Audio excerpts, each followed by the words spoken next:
Good evening everyone, welcome to knowledge account. তোমাদের Indian হিস্ট্রির mega revision class হচ্ছিল। 1 নম্বর ক্লাসে 2 নম্বর ক্লাসে আমি তোমাদের ধারাবাহিকভাবে একদম সিন্ধু সভ্যতা থেকে শুরু করেছিলাম।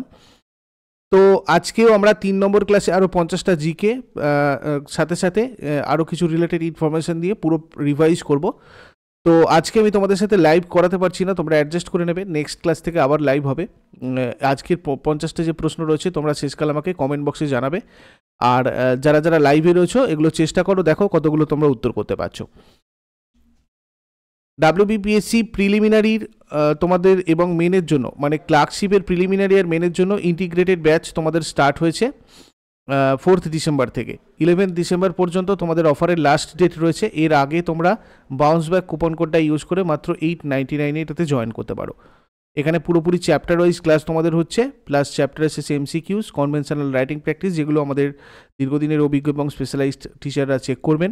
তো এর জন্য তোমরা এই নাম্বারে যোগাযোগ করে নাও। এটা ছাড়াও জেনারেল স্টাডিজ ফাউন্ডেশনের নতুন ব্যাচ স্টার্ট হয়েছে, চ্যাপ্টার ওয়াইজ ক্লাস, সবকটাই তোমাদের 1 বছরের ভ্যালিডিটি এবং এগুলো ওয়ান টাইম পেমেন্ট। তো এর জন্য তোমরা ওপরে যে নাম্বারটা আছে এটাতে যোগাযোগ করে নাও। আর এগুলো আমাদের নলেজ অ্যাকাউন্টের নতুন অ্যাপে হচ্ছে, নলেজ অ্যাকাউন্ট অফিসিয়াল অ্যাপে, যেটা গুগল প্লে স্টোরে তোমরা পেয়ে যাবে, অথবা ডেসক্রিপশন বক্সে লিঙ্ক আছে, ওখান থেকে ডাউনলোড করে নেবে।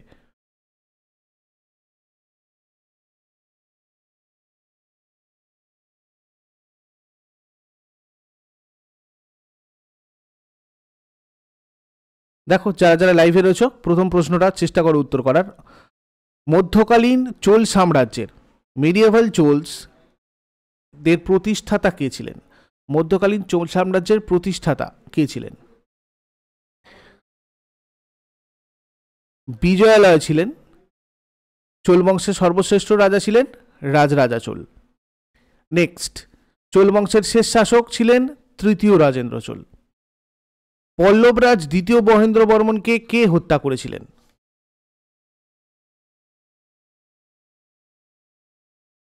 দ্বিতীয় পুলকেশী হত্যা করেছিলেন পল্লবরাজ দ্বিতীয় মহেন্দ্র বর্মনকে। নেক্সট, পুরু রণপরাক্রম কোন চালুক্য সম্রাটের উপাধি ছিল?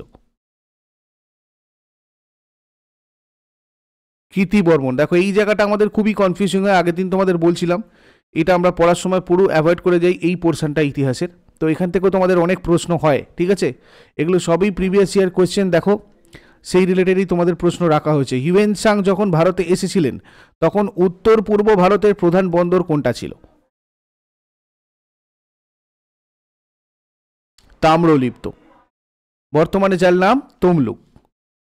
প্রতিহার বংশ কোন জাতির শাখা ছিল?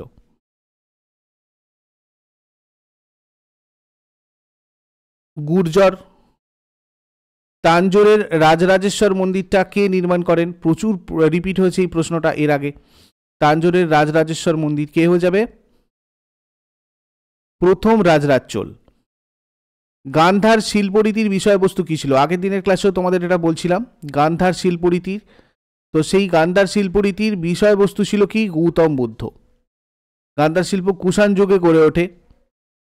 দ্বিতীয় অশোক কাকে বলা হয়? আগের দিনে বলেছি তোমাদের ক্লাসে, দেখো এটার উত্তর কি হবে বলো। দ্বিতীয় অশোক কাকে বলি আমরা? কনিষ্ককে বলি। কুষাণ বংশের প্রতিষ্ঠাতা ছিলেন কুজুল কদফিসেস, আর শ্রেষ্ঠ সম্রাট ছিলেন কনিষ্ক, যার রাজধানী ছিল পুরুষপুর। পল্লব বংশের প্রথম রাজা কে ছিলেন? পল্লব বংশের প্রথম রাজা সিংহ বিষ্ণু। অপরাজিত বর্মন ছিলেন পল্লব বংশের শেষ রাজা। নেক্সট, পল্লব বংশের শ্রেষ্ঠ রাজা কে ছিলেন? পল্লব বংশের শ্রেষ্ঠ রাজা প্রথম মহেন্দ্র বর্মন। কাঞ্চির বিখ্যাত বৈকুণ্ঠ পেরুমল মন্দিরটা কে তৈরি করেন?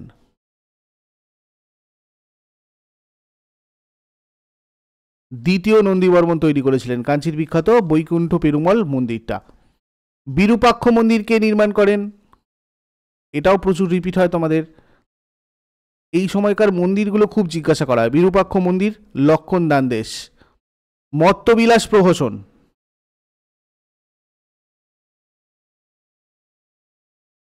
মত্তবিলাস প্রহসন এটা প্রথম মহেন্দ্র বর্মনের লেখা। সরি, চালুক্য বংশের প্রথম শাসক কে ছিলেন?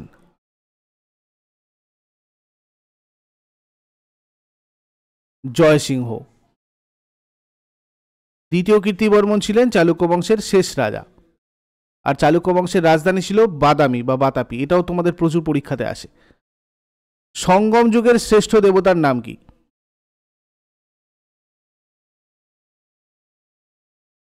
মুরুগন। মুরুগন মানে হচ্ছে কার্তিক।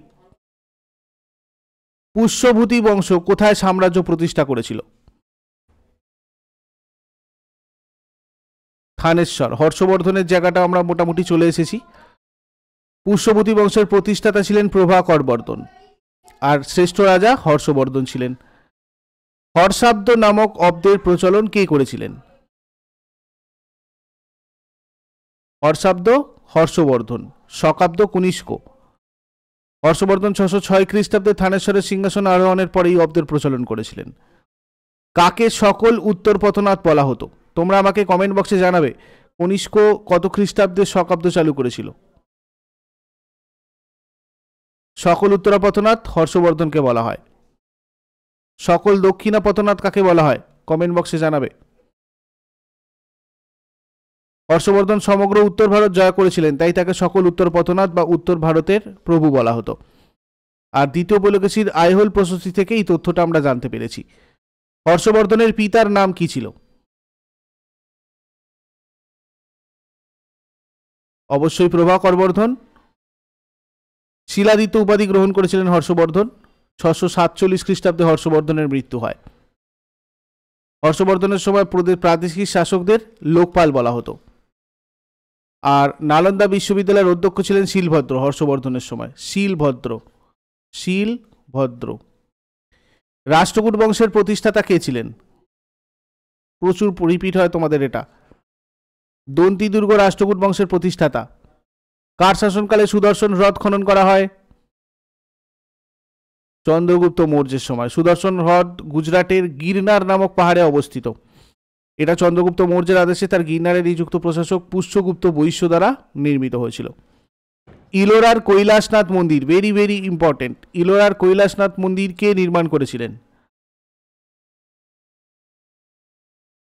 প্রথম কৃষ্ণ। ইলোরার কৈলাসনাথ মন্দির রাষ্ট্রকূট রাজবংশের প্রথম কৃষ্ণ দ্বারা নির্মিত হয়েছিল। প্রতিহার বংশের শ্রেষ্ঠ রাজার নাম কি? প্রতিহার বংশের শ্রেষ্ঠ রাজা মিহির ভোজ। এটাও প্রচুর রিপিট হয় তোমাদের। প্রতিহার বংশের প্রতিষ্ঠাতা ছিলেন হরিচন্দ্র। প্রতিহার রাজাদের প্রথম রাজধানী ছিল উজ্জয়িনী।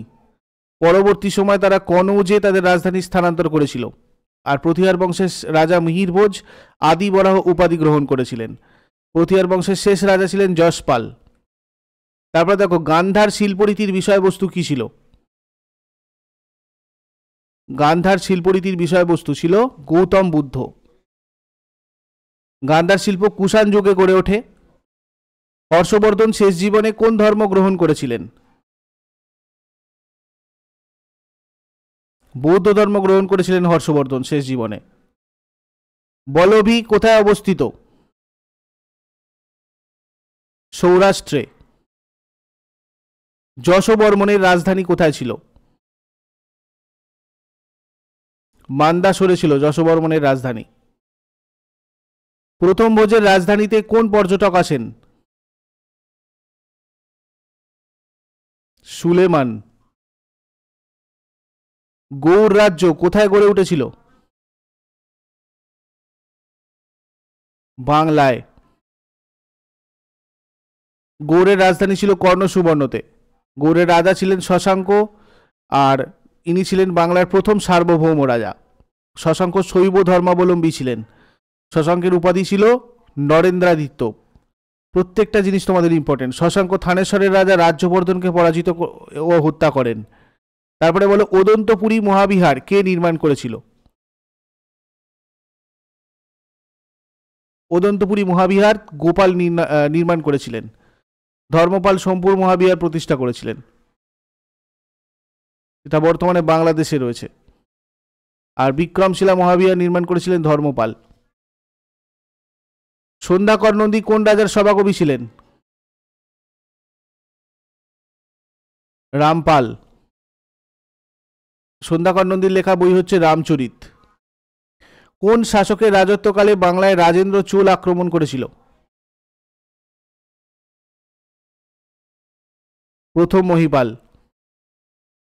পাল রাজা প্রথম মহিপালের আমলে 1021 থেকে 1023 খ্রিস্টাব্দে রাজেন্দ্র চোল বাংলা আক্রমণ করে। প্রথম মহিপালকে পরাজিত করার পর রাজেন্দ্র চোল গাইকোন্ড উপাধি ধারণ করেছিল। দানসাগর আর অদ্ভুত সাগর এই গ্রন্থ দুটো কে রচনা করেন?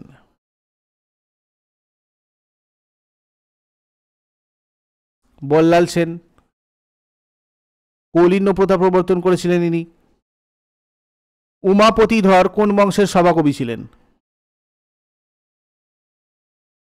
সেন বংশ। লক্ষণ সেনের সভাকবি কে ছিলেন? জয়দেব। জয়দেব গীত গোবিন্দ গ্রন্থটি রচনা করেন। লক্ষণ সেন গৌরেশ্বর উপাধি গ্রহণ করেছিলেন। পাল প্রতিহার রাষ্ট্রকূট সংগ্রাম কোন জনপদটি দখল করা নিয়ে হয়? খুব ইম্পর্টেন্ট প্রশ্ন, প্রচুর রিপিট হয়। কনৌজ।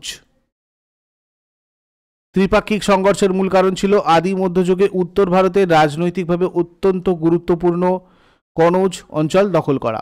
পাল প্রতিহার রাষ্ট্রকূট সংগ্রাম, এটা দ্য কনৌজ ট্রায়াঙ্গেল নামে পরিচিত, ত্রিশক্তি সংগ্রাম নামে পরিচিত।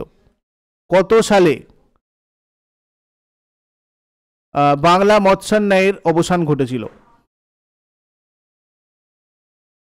750 খ্রিস্টাব্দে। শশাঙ্কের মৃত্যুর পর প্রায় 100 বছর ধরে বাংলাদেশে চরম অরাজকতার পরিবেশ সৃষ্টি হয়। যত হত্যা, গৃহযুদ্ধ, দুর্বলের ওপর সবলের অত্যাচার স্বাভাবিক নিয়মে পরিণত হয়েছিল। এই অরাজকতাকে অরাজক অবস্থাকে বলা হয় মৎস্যান্যায়। গোপাল 750 খ্রিস্টাব্দে বাংলাদেশের রাজা হিসাবে নির্বাচিত হয়ে এর অবসান ঘটিয়েছিলেন। নেক্সট, ধর্মপালের সময় বিক্রমশিলা মহাবিহারের অধ্যক্ষ কে ছিলেন?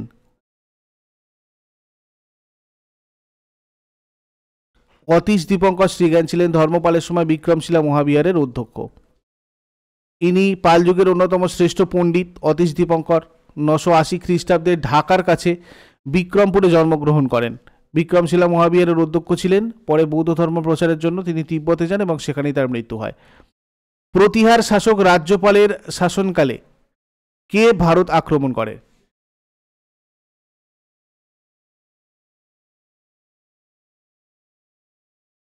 সুলতান মাহমুদ। 1018-তে সুলতান মাহমুদ প্রতিহার রাজ্য আক্রমণ করেছিল এবং যুদ্ধে প্রতিহার শক্তিকে পরাজিত করে কনৌজ লুণ্ঠন করেছিল। পল্লবরা কোন জাতির অন্তর্ভুক্ত? পল্লবরা পার্থিয়ান জাতির অন্তর্ভুক্ত। পল্লবদের রাজধানী কোথায় ছিল? কাঞ্চিপুর। লায়ন অব দ্য আর্থ কাকে বলা হয়? সিংহ বিষ্ণু। কাঞ্চিপুরমের কৈলাস মন্দির কে নির্মাণ করেন? দ্বিতীয় নরসিংহ বর্মন। ত্রিভুবনাচার্য কার উপাধি ছিল? দ্বিতীয় বিক্রমাদিত্য। বাতাপির যুদ্ধ কাদের মধ্যে হয়েছিল?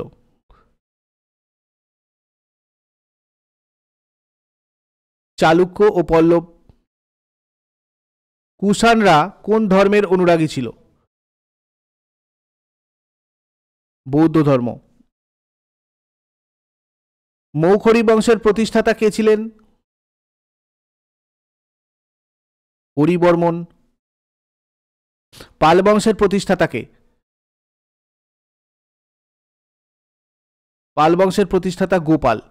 গোপালের রাজধানী ছিল মগধ। পাল রাজাদের আদি বাসস্থান ছিল কোথায়? বারেন্দ্রীতে। আর পাল বংশের শ্রেষ্ঠ রাজা ধর্মপাল ছিলেন। পাল বংশের দ্বিতীয় প্রতিষ্ঠাতা কাকে বলে? প্রথম মহিপালকে। আর্যাবর্তের মহারাজাধিরাজও বলা হতো। কে ধর্মপালকে পরাজিত করে কনৌজ দখল করেন? বংশরাজ। এই পর্যন্ত তোমাদের আজকের রিভিশন থাকলো। আবার আগামীকাল 7টার সময় ক্লাস হবে। তোমরা এই ব্যাচগুলোতে জয়েন করতে চাইলে এই নাম্বারে যোগাযোগ করো আর আমাদের অ্যাপটা ডাউনলোড করো তোমাদের মক টেস্ট দেওয়ার জন্য। গুগল প্লেতে রয়েছে নলেজ অ্যাকাউন্ট অফিসিয়াল, বা ডেসক্রিপশন বক্স থেকে তোমরা ডাউনলোড করে এই free weekly test section, mini test section এগুলোতে দেখো, এখানে তোমাদের প্রচুর মক টেস্ট আছে। Thank you so much. Next ক্লাসে আবার সবার সাথে কথা হচ্ছে। Good night.